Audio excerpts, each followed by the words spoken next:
알면 편한 심리학 알편심 오늘의 이야기 시작합니다.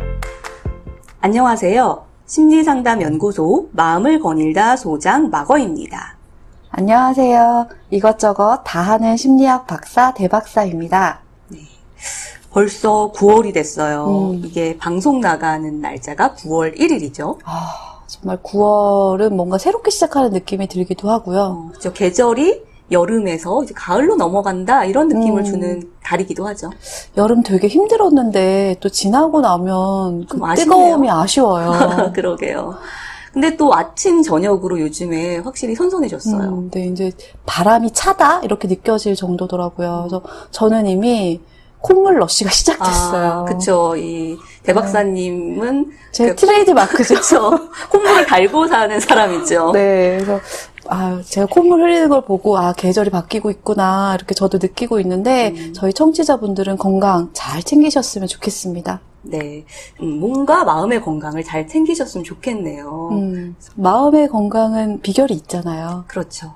알편심으로 마음의 건강 챙기세요. 대박사님은 거절하는 거 어떠세요? 너무 어려워요.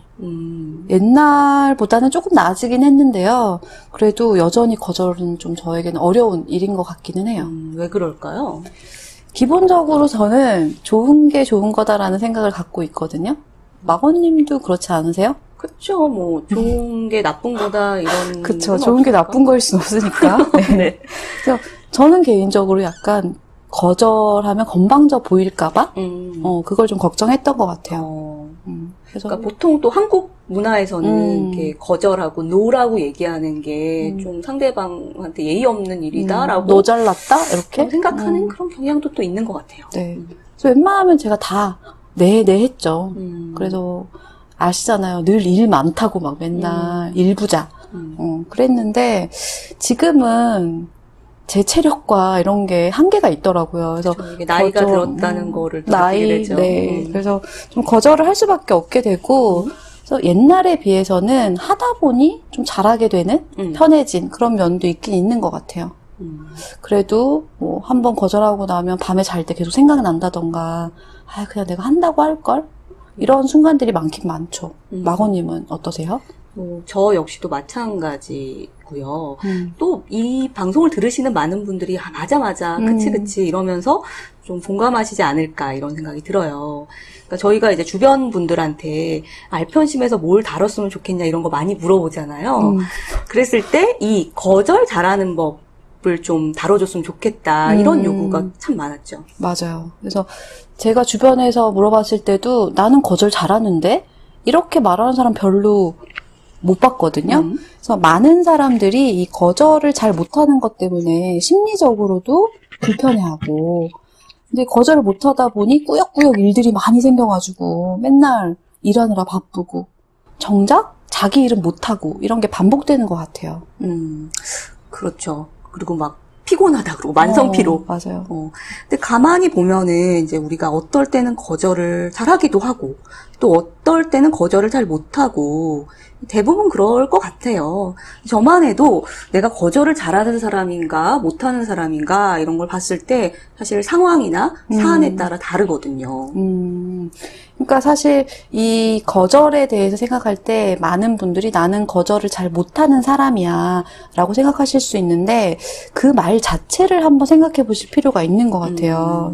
몇 번 거절 못한 걸 가지고 나는 거절 못하는 사람이야 이렇게 생각하고 있는 건 아닌지, 그래서 나는 거절 못하는 사람이야 이렇게 생각하는 것보다 나는 이럴 때 이런 상황에서 거절하는 것이 참 불편하구나 이렇게 생각해 보면 더 좋을 것 같아요. 그래요. 일종의 프레이밍의 문제라고 볼 수 있는데 저도 그 관점에 굉장히 동의를 해요. 그러니까 사람들은 보통 내가 어떨 때 거절을 못한다, 거절을 할 때 내 마음이 어떻다, 이러이러해서 거절이 좀 어렵구나 이런 것들을 잘 인지를 못하죠. 그러면은 이제 자기는 늘 피해자, 일종의 호구라고 하죠. 그런 식으로 인식을 하고 또 실제로 부탁을 들어주면서도 막 꿍얼꿍얼 궁시렁궁시렁 되면서 하게 되고, 그러다 보면 상대방 탓을 하거나 또 한편으로는 나는 왜 이렇게 거절을 못해서 고생을 사서 하고 있지? 이런 바보 멍충이 막 이러면서 이 깊은 빡심이 느껴졌어요. 네. 이러면서 자기 비난을 하는 이런 악순환에 빠지기도 하죠. 맞아요. 그래서 약간 이제 거절 못한다라고 생각하는 사람도 있을 수도 있고 아닐 수도 있지만 이 거절이라는 것이 많은 사람들에게 어렵고 또 고민하게 만드는 주제인 것 같기는 해요. 그래서 찾아보면 거절하는 법에 대해서 수많은 책과 글들이 있더라고요. 근데 또 하나 제가 이제 이번에 찾아보면서 또 재밌다고 생각했던 건 거절하는 법에 대한 콘텐츠만큼이나 거절 당하지 않고 어떻게든 수락을 얻어내는 방법에 대한 일종의 설득의 심리학 이런 류의 굉장히 많더라고요. 그러니까 완전 참과 방패의 싸움이라고 할 수 있겠네요. 네. 그래서 저희가 이제 이 알편심을 통해서 거절을 고민하고 있는 이 순간에도 누군가는 수락을 받아내는 방법 이런 거를 막 단련하고 있을 수도 있다. 이렇게 무슨 무림에서 이렇게 고수들이 싸우는 그런 네. 모습이 생각나네요. 네. 그러니까 이 거절하는 방법을 들으셨다고 해서 늘 거절에 성공하는 거 아닐 수도 있다는 거예요. 그렇죠. 상대방이 고수를 만날 수도 있어요. 네. 그래요. 이제 그런 면에서 이제 오늘 나눌 이야기는 무조건 거절을 하자. 내 권리를 찾기 위해서는 거절해야 돼. 이런 이야기는 아니에요. 그러니까 우리가 언제 내가 거절을 하고 싶은지 스스로 선택할 수 있고 또 거절하고 싶을 때는 어떤 방법으로 적절히 잘 거절하는 것이 좋은지 그리고 내가 어떤 것에 수락을 했을 때는 어떤 마음으로 해야 할지 뭐 이런 이야기들을 나누려고 합니다. 자, 아까 말씀드렸다시피 이제 대부분의 사람들은 상황과 사안에 따라서 거절을 할 때도 있고 또 못할 때도 있잖아요. 근데 만약에 자신의 삶에서 이 거절을 못하는 경우가 훨씬 더 많다면 그때는 왜 내가 거절을 이렇게 잘 못하지? 이런 심리적 이유를 한번 살펴보는 것도 좋을 것 같아요. 네. 그 첫 번째 이유로 우리가 꼽을 수 있는 게 좋은 사람 컴플렉스인 것 같아요. 또는 뭐 착한 사람 컴플렉스, 네. 착한 아이 컴플렉스 이런 말로도 쓰이죠. 원래 착한 아이 컴플렉스라는 말을 더 많이 썼는데 요즘에는 굳이 아이일 필요가 있느냐. 그치. 그래서 좋은 사람, 착한 사람 컴플렉스라고 이제 많이들 쓰고 있죠. 그래서 아시는 분들도 많이 계시겠지만 이거는 한마디로 말하면 착한 사람 혹은 좋은 사람이라는 평가를 받기 위해서 나의 욕구나 소망을 반복적으로 억압하는 그런 행동을 하는 사람들을 의미해요. 근데 그게 반복적으로 억압하다 보면 실제로 자기가 뭘 원하는지 모를 때도 있어요. 그렇죠. 그래서 이 사람들은 웬만하면 대인관계에서 나는 괜찮아, 네가 원하는 대로 해, 난 상관없어. 난 이래도 좋아, 네. 저래도 좋아 이렇게. 그러니까 표면적으로 보면 쟤 되게 좋아, 뭐 이렇게 착해 이런 말 들을 수도 있지만 조금 더 깊이 들어가 보면 좀 불편함을 유발하죠. 그렇죠. 쟤는 도대체 뭘 원하지? 그리고 왜 자기 의견을 얘기 안 하고 항상 이렇게 업어가려는 거야? 이렇게. 미룬다, 결정을 미룬다 이런 말도 듣게 되죠.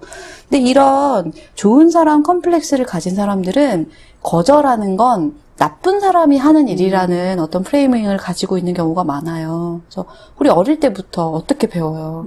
거절하세요. 이렇게 배우지 않잖아요. 남의 의견을 잘 들어줘라. 뭐 웬만하면 배려하고 남이 원하는 걸 알아서 잘 해주고 이런 게 착한 어린이다라고 배우다 보니 커서도 자라면서도 막연하게 남의 요구에 다 맞춰주고 이런 게 좋은 거다라는 의식을 갖고 있는 거죠. 그러다 보니 거절을 되게 부담스러워하고 힘들어하게 되는 것 같아요. 관련된 사례가 떠오르는데요. 이제 어떤 분이 이제 굉장히 거절을 잘 못해서 그것이 이제 불편한지는 몰랐는데 남들로부터 약간 그런 피드백을 받은 거예요. 너는 좀 너가 누군지 모르겠다. 좀 너의 이해를 했으면 좋겠다. 상담을 이제 하게 됐는데 이분이 뭐 어떤 사람, 그러니까 뭐 모임에 가서도 절대로 자기 의견을 얘기하지 않아요. 실제 먹는 메뉴조차도 다 상대방들이 원하는 거에 맞춰주고 이거 먹자 하면 그래 그러고 뭐 이거 하자 하면 그래 이러고 그랬는데 이제 이분의 무의식을 쭉 탐색해 보니까 저희가 지난주에 무의식 했었잖아요. 이분한테 두려움이 있었던 거예요. 뭐냐면 이분의 아버님이 굉장히 가부장적이고 강압적인 분이셨어요. 그래서 가족들은 아버지의 말에 늘 따라야 되는 거예요. 만약에 no라고 안 돼, 뭐 그건 싫어라고 말을 하면 아버지가 엄청 화를 내시고 집안에 분란이 일어나는 거예요. 그러니까 거절하는 게 정말 어려웠겠네요. 거절하면 분란이 일어난다. 그리고 또 이 아버지는 이 아이를 앉혀놓고, 이분이 이제 어렸을 때 앉혀놓고 너는 말을 잘 들어야 돼. 내가 누구 때문에 사냐. 너 때문에 산다. 이런 식으로 착한 아이 컴플렉스를 굉장히 심어준 거였죠. 착할 수밖에 없도록 만든 거네요. 그래서 내가 뭔가 아버지의 뜻에 거역을 하고 노라고 얘기하면은 아버지는 노여워하시고 되게 힘들어하실 거다. 물론 다른 배경들도 물론 있긴 한데 이것까지 말씀드리기는 좀 어렵고, 이러다 보니까 늘 자기는 노라고 말하는 게 너무 불편했던 거예요. 내가 노라고 말함으로 인해서 상대방은 불편해지고 상황이 되게 안 좋아질 거다라는 무의식적인 두려움이 있었던 거죠. 그래서 그거를 알게 되고 나니까 오히려 내가 이런 면 때문에 거절을 잘 못했구나. 나한테 착한 아이 컴플렉스가 있었구나. 아시게 되고 조금 더 이제 자기 용기 내서 거절하시는 것들을 조금씩 실천을 하시게 됐거든요. 그러니까 이런 좋은 사람 컴플렉스를 가진 사람들은 그 시작이 뭐 어찌 되었든 간에 불특정 다수로부터 착한 사람이라는 평가를 받으려다 보니 항상 양보하고 포기하고 배려하고, 그러니까 본인은 억울함이 쌓이고, 그렇죠. 상대방은 쟤는 도대체 무슨 생각이야. 이게 반복될 것 같기는 해요. 그렇죠. 결국 자기가 원하는 어떻게 보면 관계가 나빠지지 않고 좋게 유지되었으면 좋겠다라는 그런 욕구가 사실 충족되지 않는 방향으로 가는 거죠. 그렇죠. 참 아이러니네요. 사랑받고 싶어서 거절도 못하는데 결국은 관계를 망치게 되는. 그죠? 그래요. 이게 또 이제 좋은 사람 컴플렉스의 연장선일 수도 있는데요. 이 인정 욕구나 애정 욕구도 거절을 잘 못하는데 영향을 미칠 수 있는 것 같아요. 그러니까 뭐 예를 들면 나는 뭐든지 잘해야 한다라는 생각. 그리고 또 이게 욕 들어먹기 싫은 거 있잖아요. 싫은 소리 듣기 싫은 거. 그것도 못해? 왜 안 돼? 뭐 이런 얘기 듣는 거를 끔찍히 더 싫어하는 경우. 그리고 또 어떻게 보면은 일종의 자신의 능력을 입증하려고 하는 이런 경우들에 있어서는 좀 어떤 일들이나 부탁을 받았을 때 거절을 잘 못하는 것 같기도 해요. 맞아요. 그래서 약간 거절을 못하는 상황들을 떠올려 보시면 약간 신입사원 같은 사람들 있잖아요. 아직 내 능력이 입증되지 않았을 때, 내 입지가 불안정할 때 더 그런 고민을 많이 하게 되는 것도 아마 이런 인정 욕구 이런 거가 관련이 있을 것 같아요. 그리고 신입사원 때만 그러고 이제 발달을 하면서 그게 이제 좀 거절을 할 수 있으면 좋은데 상급자로 돼도 거절을 못 하시는 분들이 있어요. 언제나 우리는 인정에 목마르니까요. 그러니까요. 근데 그러다 보면 일을 거절하지 못해서 일이 자기한테 다 몰리죠. 그래서 이런 경우 분들 같은 경우 이런 경우 많을 거예요. 맞아요. 사실 좀 이제 곰곰이 생각해보면 제가 회사를 다닌 적이 있었다 그랬잖아요. 회사를 다닐 때도 저도 약간 그랬던 것 같아요. 그러니까 저도 약간 일을 좀 안고 사는 사람이었거든요. 되게 많은 일을 한꺼번에 처리하고. 근데 그럴 때 이제 일이 저한테 주어질 때 거절할 법도 한데 저는 이거 못하겠습니다 할 법도 한데 그런 적이 별로 없었던 것 같아요. 왜 그런고 생각을 해보니까 내가 뭘 못한다라는 느낌을 스스로도 갖기 싫고 남들한테도 그렇게 보이고 싶지 않았던 거예요. 그러니까 못해서 거절하는 것처럼 보일까 봐. 그러니까 거절은 곧 능력 없음이라고 타인들에게 또는 이제 저 스스로에게 인식하게 되는 게 될까봐 일종의 뭐 슈퍼파워 욕구 같은 거겠죠. 그래서 일에 대해서 쉽게 거절을 못하고 맨날 일을 엄청 많이 하면서 또 괴로워했었던 적이 있었죠. 그럴 때 약간 불안도 한몫하는 것 같아요. 그러니까 관계나 일에서 어떤 부탁을 들었을 때 그걸 거절하면 그게 거기서 끝나는 게 아니라 그 사람이 다른 사람한테 부탁하게 되잖아요. 그럼 나는 거절했는데 다른 사람은 들어주면 저 둘이 더 친해질 것 같고 혹은 권력이 그 사람에게로 옮겨갈 것 같고 그런 일종의 불안함? 그래서 친밀함이나 칭찬이 내가 아닌 다른 사람에게로 넘어가 버리면 어떡하나 하는 걱정 때문에 사람들이 자꾸 예스 하고 늘 피곤하고 악순환에 빠지게 되는 거죠. 근데 사실은 이런 거를 인지하면 좋은데 자신의 그런 면을 발견하고 인정하는 게 참 쉽지가 않아요. 그러니까 인정받고 싶어, 사랑받고 싶어라고 인식하면 좀 편해질 수 있는데 그러지 못하고 거절을 하지 않는 것으로 자기의 욕구를 표현하게 되는 거죠. 네. 저는 또 이제 거부 민감성 이것도 큰 영향을 준다고 생각해요. 그래서 거부 민감성이라고 하면 이제 거부 당할까봐 두려워하는 마음. 그리고 거부 자체를 굉장히 예민하게 받아들이는 거 이런 걸 의미하잖아요. 그래서 거절을 잘 못하는 사람들은 거절 당하는 것에 굉장히 민감하더라고요. 그래서 내가 뭘 부탁했는데 그 사람이 노 하면 저 사람이 나를 싫어해. 저 사람이 나를 거부했어. 이런 식으로 해석하는 사람들이 거절하면 저 사람도 똑같이 나처럼 받아들일까봐 거절을 되게 민감하게 못하는 그런 모습을 보이지 않나? 이런 생각이 들어요. 그러니까 어떤 내가 내 부탁을 누군가 거절하면 그 부탁만 거절한 거지 나라는 사람을 거절한 건 아니잖아요. 그렇죠. 근데 우리는 이제 거부 민감성이 높으신 분들은 그 자신의 부탁이 거절당하면 나라는 사람 전체가 부정당한 걸로 나를 싫어한다. 과대 해석하는 경우들이 있죠. 근데 그 점에서 이제 비슷하게 좀 생각해 볼 것이 과잉 공감도 또 영향을 주는 것 같아요. 그러니까 내가 이걸 거절하면 상대방은 되게 아파할 거야, 속상해할 거야, 뭐 이러면서 굉장히 그 사람의 감정에 너무나 과잉해서 공감을 한다는 거예요. 엄밀히 따지면 공감도 아니고 그렇죠. 추측하는 거죠. 근데 모르거든요. 그 상대방이 거절을 받고선 그만큼 속상하고 마음이 쓰려할지는 알 수 없는 거예요. 한번 그러니까 부탁할 때 그냥 가벼운 마음으로 한번 던져보신 것일 수도 있잖아요. 그러니까요. 네. 근데 이제 스스로 거절을 잘 못한다라고 생각하시는 분들의 이야기를 가만히 들여다보면 이 초점이 자기가 아닌 상대방에게 있는 것 같아요.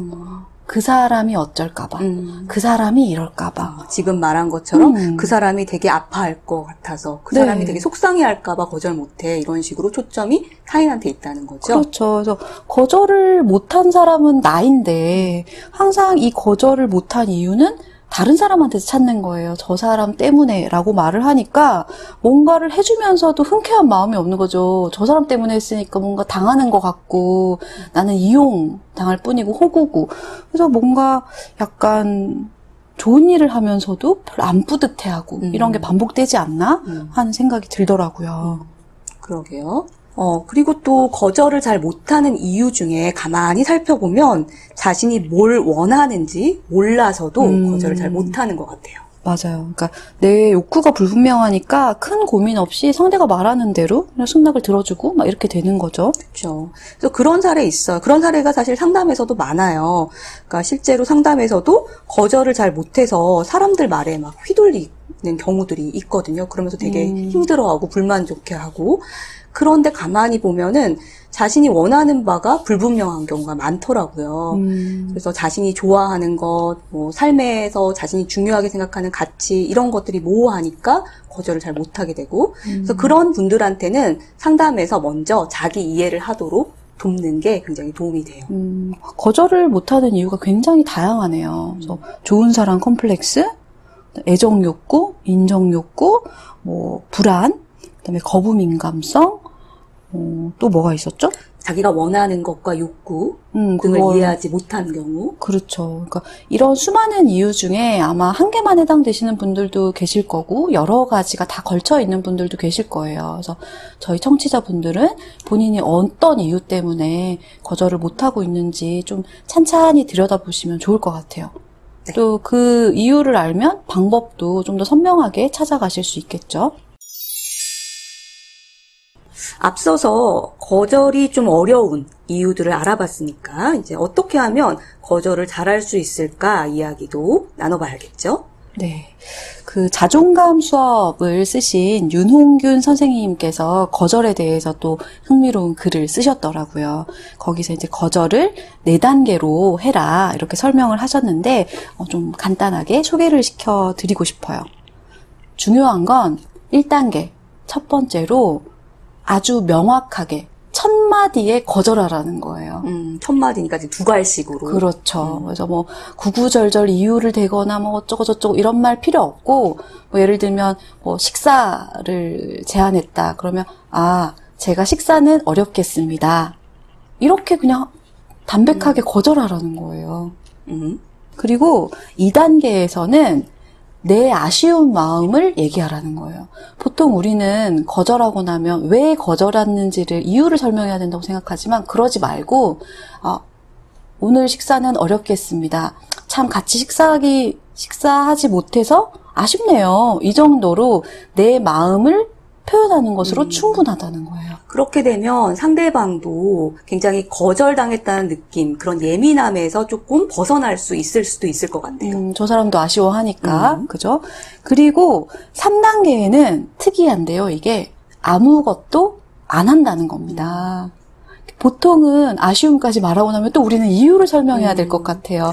구구절절. 그건 사실 자기가 뭔가 불안하기 때문에 이유를 막 설명하는 거죠. 그렇죠. 내가 거절한 게 미안하고 이 거절로 인해서 관계가 헤쳐질까 이런 게 막 걱정되니까 이래서 그렇고 저래서 그렇고 막 갖다 붙이는데 그럴수록 상대방은 그 이유에 대해서 파고들고 싶어지잖아요. 뭐 애가 아파서요. 그러면 그럼 언제쯤 나을 것 같아. 이런 식으로 가능한 다른 옵션을 자꾸 얘기하게 된단 말이죠. 그래서 오히려 이 3단계에서는 굳이 더 설명하지 않고 상대에게 숨을 돌릴 여유를 줘라. 이렇게 설명하고 있어요. 그리고 마지막 4단계에서는 그때서야 비로소 내 얘기를 하는 거죠. 이때 이제 거절의 이유를 설명할 수 있는데 그때도 내 얘기만 해야 된다는 거예요. 당신이 불편할까봐, 당신도 바쁘신데, 이런 게 아니라, 내가 어떠해서, 이런 식으로 담백하게 이유를 설명하라고 이야기를 합니다. 그래서 대부분의 경우는 사실 거기서도 얘기하기를, 이 4단계까지 뭐 얘기할 이유도 없다. 근데 혹시라도 상대방이 계속 물어보면, 내 이유를 상대방을 비난하거나 이러지 말고 내 이야기를 해라라는 거네요. 네. 그래서 저는 이 4가지 중에 뭐가 제일 저에게 어렵나 봤더니 두 갈씩이 어렵더라고요. 그러니까 첫 마디에 거절을 딱 표현하면은 이 건방진 이런 느낌을 줄까봐 막 이렇게 죄송한데요. 뭐 이랬으면 좋겠는데요. 이렇게 막 구구절절 설명하게 돼요. 첫 마디가. 그러니까 어렵겠습니다. 안 되겠습니다가 아니라 저기 뭐 이런데요, 저런데요. 그렇죠. 뭐 예를 들면은 이번에 무슨 일이 있는데 그거 대 박사님이 좀 하시겠어요? 이러면은 이번엔 어렵겠습니다라고 해야 되는 거잖아요. 근데 너무 좋은 기회인데 어쩌죠? 약간 이런 식으로 나가는 거예요. 그럼 상대방도 이게 여지를 주는 거라고 생각해서 더 설득할 틈을 막 파고들려고 하겠어요? 그렇죠. 사실 부탁하는 사람 입장에서는 이걸 어떻게든 성사시키기 위해서 제안을 또 어렵게 한 것일 수도 있기 때문에 놓칠 수 없을 수도 있잖아요. 그래서 그 틈을 엄청 파고들어요. 그러면 저는 그 틈에 걸려 넘어가게 되는 거죠. 미끼를 확 잡아버리는 거네요. 네, 그래서 결국에는 일에 깔고 앉아 있답니다, 제가. 저는 거절하는 법과 관련해서 이게 남녀 사이, 뭐 연애, 소개팅 이런 거에도 연결이 될 수 있을 것 같아요. 흥미롭네요. 네, 그러니까 저 같은 경우는 이제 소개팅을 했을 때 정말 이제 저도 저의 선호나 이런 걸 알잖아요. 그러니까 처음 만남에서 뭐 이분이 나쁜 사람이어서가 아니라 나랑 잘 안 맞겠다 이게 너무나 명확할 때는 사실 이제 그분이 뭐 다음 만남을 이렇게 물어볼 때 거절을 하거든요. 어렵지만 저랑 안 맞는 것 같습니다. 그래서 죄송합니다. 이렇게 거절을 하는데 이거에 대해서 되게 놀라시는 분들이 있더라고요. 그렇게 단칼에 거절할 필요가 있냐. 그러니까 근데 물론 모든 걸 다 단칼에 거절하라는 게 아니라 저 같은 경우도 좀 반반. 그러니까 아리까리 할 때는 더 맞나 봐요. 근데 그거는 내가 그 사람과 만날 의향이 있고 만나볼 의향, 알아볼 의향이 있을 때는 내가 여지를 줄 수도 있지만 정말 너무너무 아닌 것이 분명할 때도 어떤 분들은 자기가 나쁜 사람이 되기 싫어서 악역을 맡기 싫어서 그냥 민기적 되다가 이렇게 서서히 멀어지기를 바라시는 분들이 계시더라고요. 많은 경우 그러는 것 같기는 해요. 근데 저는 사실 너무나 내 마음이 분명할 때는 그것의 거절의 표현을 분명히 해줘야지 그분을 배려하는 거라고 생각이 되거든요. 그러니까 상대방이 어떠면은 자기의 시간이나 노력을 여기에 쓰지 않도록 배려해 주는 걸 수도 있고, 내 마음이 뭔지도 모른 채 그분은 다른 마음을 또 가지는 것일 수도 있고, 우리가 흔히 일종의 희망 고문 같은 그런 것들을 그러니까 안 하시도록 도와주는 거라고도 생각이 되거든요. 그러니까 마고님 말씀은 아예 아니다라는 확신이 있을 때는 첫 번째 말, 두 갈씩으로 분명하게 거절해주는 게 상대방을 위한 배려이자 예의이다라고도 볼 수 있다. 네. 그 말도 맞는 것 같아요. 그래서 예를 들면 저 역시도 누군가 뭔가 제안을 했을 때 설득 당할 여지가 있다라고 생각하면 왜 저 역시도 마음이 왔다 갔다 할 때 있잖아요. 그래서 좀 더 나은 제안이 있을지 아니면 좀 더 솔깃한 부분이 있을지를 더 들어보고 싶으면 글쎄요 이렇게 모호하게 대답을 할 수도 있겠지만 안 하겠다라는 의지가 되게 분명한데도 불구하고 거절하는 사람이 되기 싫어서 글쎄요 이렇게 하는 건 상대방의 에너지를 굉장히 소모시키는 일이라는 거죠. 어차피 대답은 답정 너인데. 답정 노인데. 그래서 그분 제안하신 분은 뭔가 여지가 있다고 생각하고 계속 대 박사님을 설득하려고 하겠죠. 네. 그런데 만약에 노라고 하면 안 된다는 걸 분명히 알고 그 노력과 시간과 에너지를 다른 분을 섭외하는데 쓸 수 있잖아요. 맞아요. 그런 면에서 오히려 내가 명확하게 거절하는 게 오히려 상대방을 배려하는 걸 수도 있다라는 말씀을 드리고 싶고, 또 이거와 관련해서 또 재밌는 또 이야기가 있어요. 뭐냐면 또 이런 제가 거절을 당한 경험도 있거든요. 이건 되게 소개팅은 거절과 거절을 주고받는 관계죠. 근데 이건 너무나 흥미로운 사례였던 게 심지어 만나기도 전에. 그러니까 첫 만남도 갖기 전에. 그러니까 제가 소개팅을 이제 받았어요. 그래서 뭐 만나기로 약속까지 했어요. 카톡으로 언제 만나자. 근데 그 만나기 전날 그분한테 연락이 왔어요. 죄송한데 제가 내일 못 나갈 것 같습니다. 사실은 좀 마음에 둔 사람이 있었는데 아무래도 그분을 마음에 두고선 다른 분을 만나는 게 어려울 것 같습니다. 라고 연락이 온 거예요. 근데 저는 물론 약간 아쉬움도 있었지만 저는 그분이 너무 멋있는 거예요. 괜찮은 사람이네요. 그러니까 제가 거절을 당했지만 정말 너무 감사한 거예요. 오히려 마음에 다른 사람을 두고 저를 만나는 것보다, 그러니까 뭔가 가능성을 막 탐색하지 저를 만나는 것보다 자기 마음에 솔직하고 또 만나고 싶지 않은데 굳이 막 다음날 나와가지고 맞아요. 밥도 먹고 차도 마시고 이렇게 하는 것보다는 저는 오히려 거절을 해주신 거에 좀 되게 용기 있다, 그리고 멋있다라는 생각이 들었어요. 네. 그래서 제가 이거를 이제 주변 사람들한테 얘기를 했더니 뭐 그런 사람이 다 있냐고, 예의 없다고, 그렇기도 하고 그 주선자 뭐냐고. 근데 저는 주선자도 몰랐던 거고. 그렇죠. 아마 그분도 소개팅 얘기가 막 본격적으로 오기까지는 자기 마음을 잘 몰랐을 수도 있잖아요. 그리고 그 상대방 마음에 둔 사람하고 뭐 잘 돼가고 있는 것도 아니고 그냥 마음에 뒀을 뿐이니까 뭐 이 사람 저 사람 한번 만나볼까? 이런 마음이었는데. 그래서 그럴 경우에도 저도 이렇게 거절을 당했지만 뭐 굉장히 기분이 나쁘지도 않고 오히려 이런 면이 되게 배울 점이다? 이런 생각까지 했었어요. 네. 그러니까 그런 거절을 쿨하게 멋있다, 저 사람 멋있다 이렇게 받아들일 수 있는 마거님이니까 또 누군가에게 죄송한데 아닌 것 같다 이런 거절도 좀 편하게 하실 수 있는 것 같아요. 네. 그래요. 그러니까 거절할 거라면 애매할 때는 또 다른 얘기겠지만 거절할 것이 분명하다면 이왕 할 거 확실하게 거절해라. 이게 하나의 방법이 될 수 있겠네요. 그래요. 저희가 이런 이제 기본적인 단계를 소개해드렸지만 이게 늘 통하는 게 아닐 수도 있어요. 이제 그런데 핵심은 우리가 이제 거절을 하면서 상대방이 나를 매정하다 생각하면 어쩌지?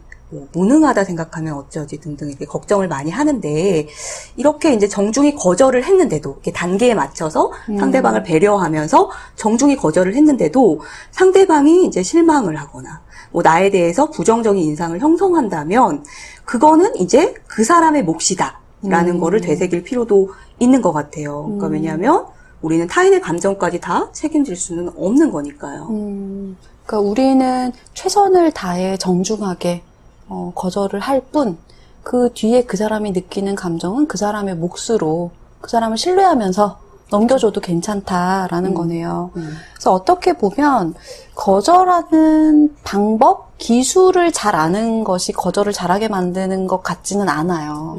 네. 왜냐하면 상황이 너무 다양하고 맞아요. 또 받아들이는 사람들도 너무 다양하니까요. 네. 그래서 그런 측면에서 거절을 잘하기 위해서 오늘 알편심에서 좀 다뤘으면 하는 얘기는 거절에 대한 관점을 바꿔보자는 거예요.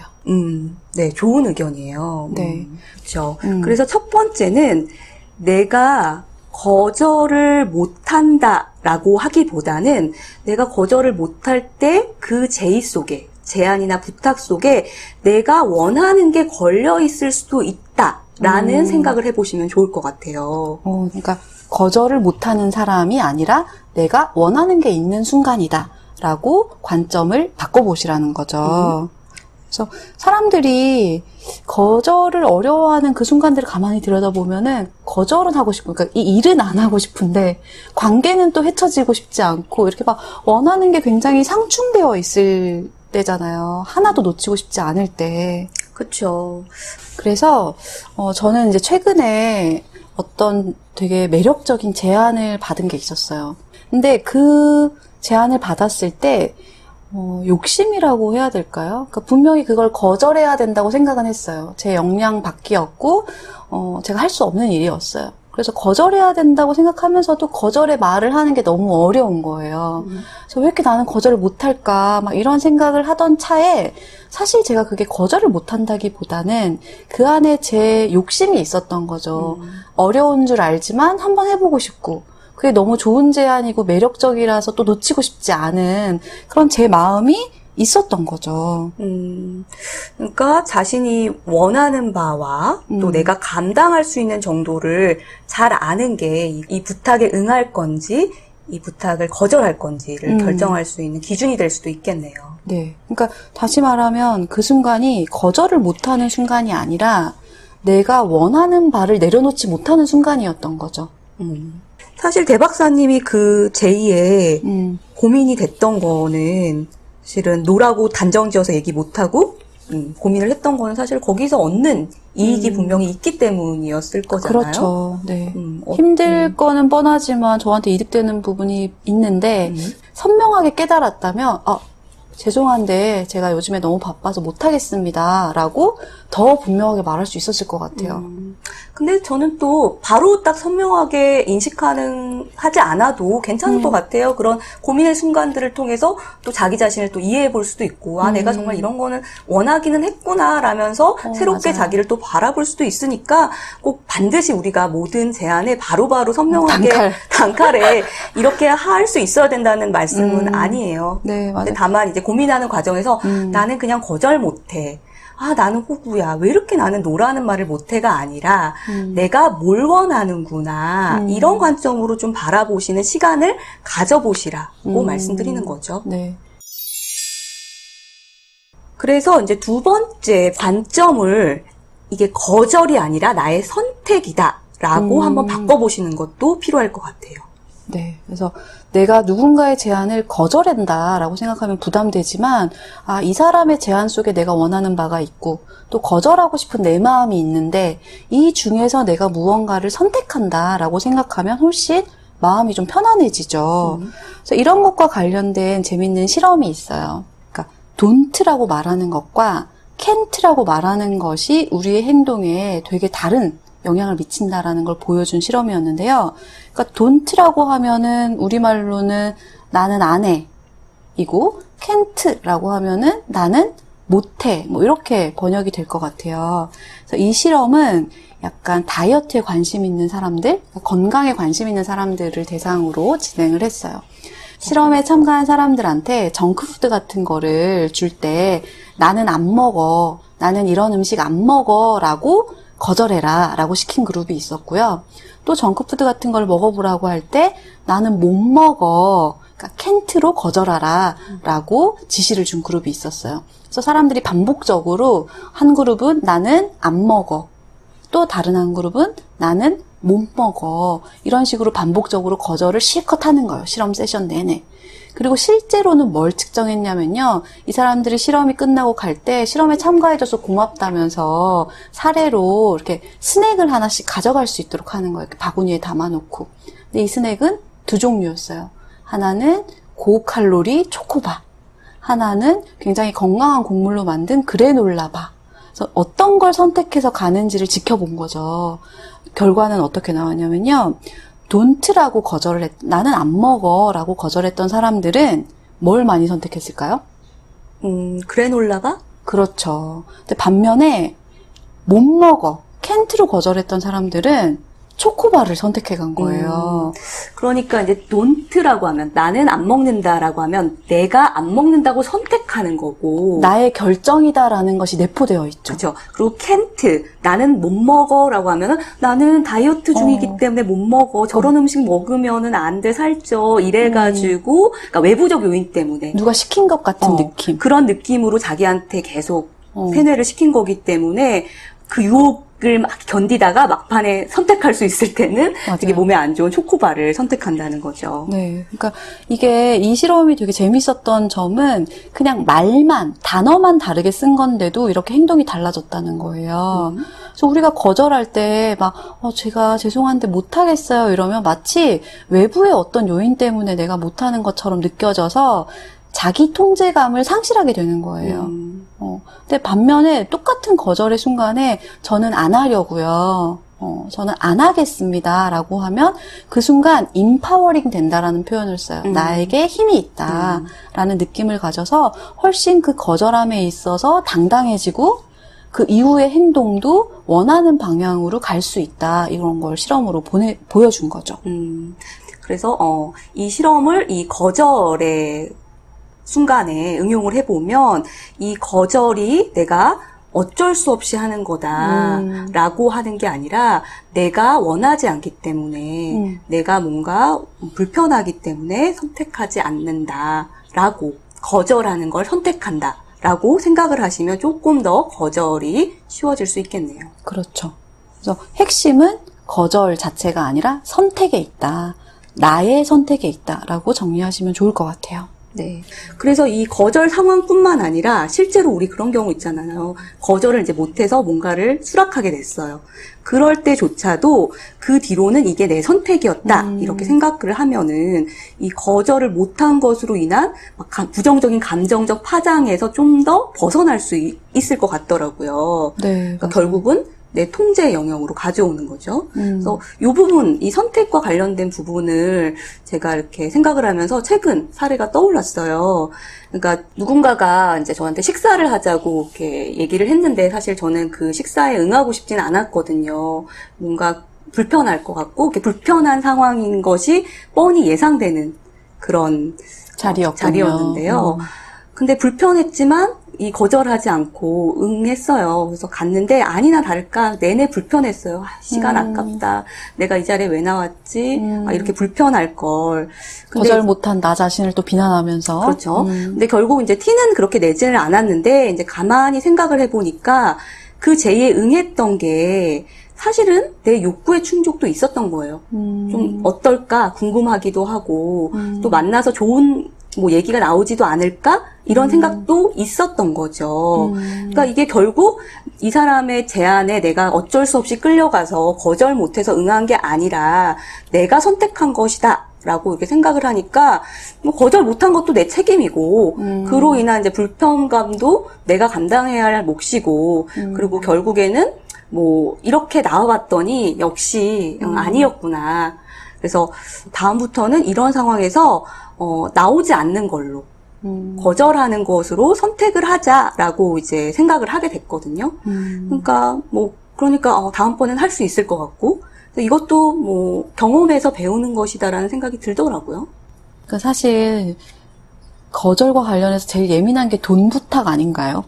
그러니까 돈 빌려줘 이렇게 했을 때 사람들이 형제 자매끼리도 돈 거래는 하면 안 된다 이렇게 말하지만 또 세상이 그렇게 단칼에 거절할 수 있고 이런 거 아니잖아요. 그러면 많은 경우에 이렇게 돈을 빌려주고 나서 스스로 내가 호구지, 내가 거절도 못해가지고 돈 빌려주고 언제 줄까 막 전전긍긍하고 이러는 자기 자신을 되게 비난하잖아요. 근데 그럴 것이 아니라 빌려주고 싶었던 욕구가 있었다는 거죠. 그 사람에게 좋은 사람이고 싶었던지 아니면 돈 자랑을 하고 싶었을 수도 있고 그 이유가 무엇이었든지 간에 그 거절을 하지 않는 그 순간 내 마음도 있었는데 내 마음이 빌려주는 순간에 내 마음 채워진 내 욕구가 있었다라는 것을 생각해 보면 이게 단순히 거절하는 것이 아니라 선택한 것이구나 라고 관점을 바꿔보실 수 있을 것 같아요. 그런데 이 거절과 관련해서 이게 선택의 영역이다, 선택의 여지가 없다라고 생각되는 경우들도 있죠. 뭐 예를 들면 권력 구조나 뭐 이게 회사 내에서 그렇죠. 그런 경우들이 있죠. 시키는 거를 안 할 수 없는 그런 구조들이 분명히 있긴 있어요. 네, 또 이런 거를 이제 밥벌이의 고단함이라고도 얘기하는데, 근데 이제 권력 구조나 이제 먹고 사는 것에서는 표면상은 조금 다르게 보일 수도 있는데 사실 깊이 들어가면 심리적인 이유들은 좀 동일하지 않을까 이런 생각도 드네요. 그러니까 결국 권력 관계 속에서도 내가 잃을 것이 없다고 느끼면 또는 얻고자 하는 것이 적으면 거절이 조금 쉬워지겠죠. 그래서 그런 거 있잖아요. 회식. 요즘 세대들은 회사에서 이제 당당하게 회식을 거절하고 퇴근을 한대요. 좀 그런 거 보면 좀 멋지더라고요. 그렇죠. 그래서 뭐 90년생이 온다 이런 책이 막 유행할 정도로 좀 다른 세대, 다른 분위기이긴 한 것 같아요. 그래서 이렇게 요즘 세대들이 당당하게 회식을 거절할 수 있는 건 아마도 나에게 무엇이 중요한지를 알기 때문일 것 같아요. 근데 이제 거절하기 힘든 경우에 가만히 생각해보면 우리가 또 그렇게 거짓말을 많이 하게 되는 것 같아요. 이런 말 하면 이제 저에게 이런 거절을 당하셨던 분들이 다 들고 일어날 수도 있는데 저 같은 경우는 만약에 뭐 밥 먹자, 뭐 어디 가자 이런 게 좀 싫을 때 우리 애가 아파서 미안하다. 우리 알편식 녹음할 때도 그런 얘기 많이 하지 않았어요? 진짜 아팠어요.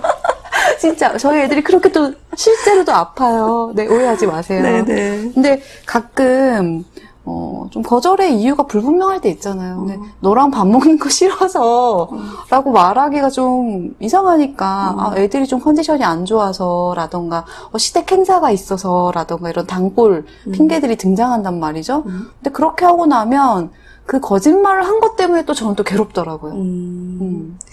근데 저는 이제 또 그런 생각이 들어요. 그러니까 관계를 해치고 싶지 않아서 살짝 거짓말이나 핑계를 댈 수 있기도 하다고 생각해요. 너무 명확하게 당신과 만나는 건 싫어요 라고 하는 거는 말하는 사람도 굉장히 어렵고 듣는 사람도 굉장히 상처가 될 수 있잖아요. 그래서 그런 약간의 거짓말, 핑계는 뭐 될 수 있다고 생각이 들고 그거에 대해서 너무 자책하지 않으셨으면 좋겠어요.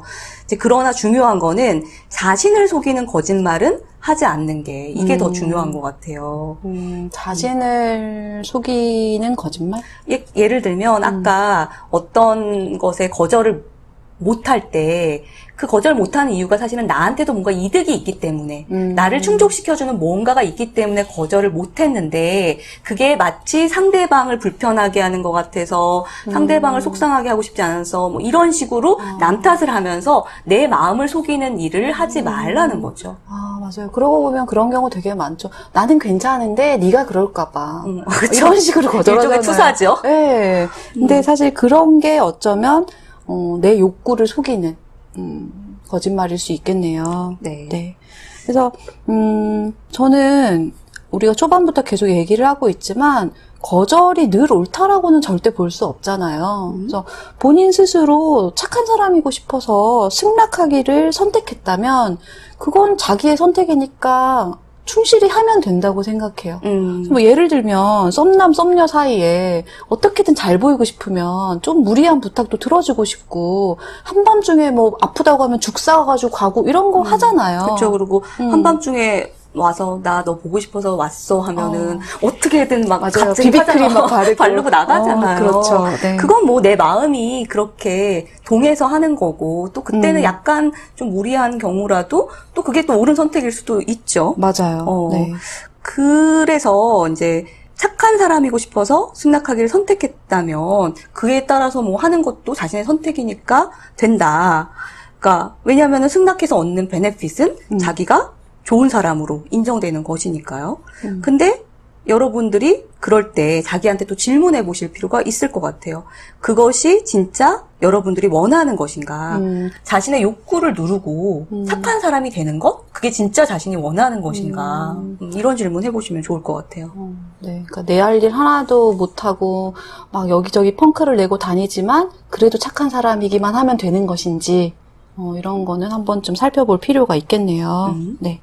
그리고 이제 저희가 이제 알편심이다 보니, 아무래도 내 안을 들여다보고 내 욕구를 살펴보고 이런 얘기를 중점적으로 많이 말씀을 드리고 있죠. 그래서 기본적으로 우리가 무언가 부탁을 받거나 제안을 받았을 때 거절을 할까 말까 그 기준은 우리 자신에게 있는 게 맞겠죠. 그런데 때로는 이 상대방의 상태를 고려할 필요도 있는 것 같아요. 그래서 사실 제안이나 부탁도 그렇게 쉬운 일은 아니잖아요. 그럼요. 네, 정말 절실해서 맞아요. 부탁했을 수도 있고요. 네. 그래서 이 요청을 하는 저 사람의 상태가 정말 내가 아니면 안 되는 상황인지, 정말 도움이 절실하게 필요한 상태인지 이런 것들도 좀 살펴보셔서 그런 경우라면 내가 약간 손해보거나 내가 좀 힘들더라도 좀 응해줄 수 있지 않나. 그럼요. 그런 것도 필요하지 않나 하는 생각도 들어요. 저희가 거절을 조금 더 적절하게 잘 할 수 있는 법을 좀 얘기하고 있지만 그렇다고 저희가 칼같이 늘 잘라라 이런 말씀은 아니죠. 네, 그래서 기본은 생각해 보라는 거예요. 그러니까 무조건 거절해라, 거절하지 말라 이런 프레임으로 보실 것이 아니라 어떤 요구를 받았을 때 나 어떻게 하고 싶지? 지금 이 순간 나는 무엇을 원하지? 라는 걸 한 번쯤은 멈춰서 생각해 보시고 내 상황과 마음을 고려해서 선택하시면 된다라고 말씀을 드리고 있는 거예요. 또 그런 면에서 그걸 잘 살펴본 결과 승낙하셨다면 전 좀 그냥 잘했으면 좋겠어요. 그렇죠. 이왕 하기로 했으면 잘하고 네. 근데 해봤는데 영 그게 불편하다. 그러면 이제 안 되겠다. 다음번에 거절해야겠다. 네. 이런 식으로 해보시고 해보게 됐으면 좀 열심히 해보시고 그래도 불편하면 이것도 이제 경험에서 배우는 거니까 이렇게 해서 좀 자기만의 거절에 대한 기준을 좀 이렇게 마련하실 수 있겠죠. 네. 사실 제가 그러거든요. 제가 잘 거절 못한다고 했잖아요. 그래서 이 일 저 일 다 끌어안고서는 엄청 욕해요. 저 사람 진짜 이씨 막 이러면서 막 궁시렁궁시렁 하거든요. 근데 그러는 저 자신도 되게 괴롭더라고요. 그렇죠. 쓸데없는 에너지를 막 소진하고 있는 거죠. 맞아요. 그래서 핵심은 승낙이다, 거절이다 이런 이분법적 사고를 하지 않고 내가 원하는 것에 집중해서 선택하는 거. 근데 이게 참 어려운 이유는 이 원한다는 게 늘 팽팽할 때가 있잖아요. 맞아요. 이것인지 저것인지. 이것도 좋고 저것도 좋고 유명해지고 싶기도 하고 편안하게 살고 싶기도 하고 이런 팽팽한 것들이 있을 때 우리는 더 고민을 많이 하게 되잖아요. 그래서 거절하기가 어렵다는 건 그만큼 여기에 걸려있는 두 가지 이 모든 것이 나에게 너무 중요하다라는 사인일 수 있다는 거죠. 그렇죠. 그런 모습을 통해서 내가 뭘 원하는지, 나는 또 어떤 걸 중요하게 생각하는지 이런 것들을 이제 보여주는 걸 수도 있을 거예요. 그러니까 결국에는 이제 자기 결정권과 통제감을 회복한다면 뭐 거절할 수 있을 때 내가 잘 거절하고 또 수락할 수 있을 때 또 흔쾌히 수락하고 그리고 나서 내 책임으로 즐겁게 응할 수도 있고 이런 것 같아요. 맞아요. 근데 저희가 이렇게 거절에 대해서 자꾸 얘기를 하면서 마음 한편으로 우려되는 부분이 있죠. 그러니까 최근에 너무 또 사람들이 자기에게 초점이 맞춰져 있다라고 해야 되나? 그러니까 내가 원하는 것, 나의 편의 이런 거에 또 되게 집중하다 보니 거절 못하는 사람은 되게 바보, 찐따 막 이런 식으로 폄하하는 경향이 있죠. 그래서 이렇게 저희가 거절을 얘기하면은 또 너무 그래 거절할 거야 이렇게 될까봐 좀 우려되는 면이 있어요. 그렇죠. 그래서 너무 또 거절을 못하고 부탁에 잘 응한다고 해서 이렇게 막 자책하실 필요도 없고 사실 뭐 칼같이 다 자를 수는 없잖아요. 맞아요. 인생이라는 게 그렇게 막 무자르듯이 자를 수 있는 것도 아니고 좀 이제 좀 각박해지는 분위기도 생기는 것 같아요. 그래서 좀 상황에 맞게 유연하게 적절히 좀 대처하실 수 있으면 좋겠다. 저희 방송이 단지 거절을 꼭 해야 된다. 이런 뉘앙스로 들리지 않기를 바라는 마음입니다. 오늘 알편심에서는 거절에 대해서 이야기를 나눴는데요. 대 박사님께서 정리를 좀 해주시겠어요? 네. 그래서 우선은 거절을 잘하는 사람, 못하는 사람으로 나누는 것 자체에 대해서 한번 생각해 보시기를 권했었죠. 그래서 만약 어떤 순간 거절하는 게 계속 반복적으로 어렵게 느껴지신다면 아마도 심리적인 원인, 개인의 아주 내면에 이유가 있을 가능성이 있기 때문에 좀 자기의 마음을 잘 들여다봐라. 그래서 대표적으로 착한 사람 콤플렉스 이런 얘기들을 했었습니다. 그리고 뭔가 원인을 찾으셨다면 뭐 방법을 고민하시는 것도 도움이 되겠지만 그것보다 내가 거절이 어려운 그 순간에 아마 나의 원함이 있을 수 있다. 내가 원하는 것이 팽팽하게 맞서고 있기 때문에 거절이 어려울 가능성이 있다. 그래서 우리는 거절의 프레임을 선택의 프레임으로 가지고 오는 것이 필요하다라는 이야기들을 했어요. 그래서 내가 무엇을 원하는지 분명하게 알면 선택할 수 있고 선택한 대로 행동할 가능성이 높아집니다. 그리고 선택하셨다면 책임져야 한다라는 이야기도 했습니다. 오늘 알편심 어떠셨나요? 알게 되어 좀 편해지셨나요? 오늘은 작가인 앤드류 매튜스의 이야기로 인사드릴게요. 무엇이 옳은지 스스로 결정을 내려야 한다. 죄책감 없이 거절을 할 수 있게 된다면 우리는 인생을 확실히 자신의 것으로 만들 수 있다.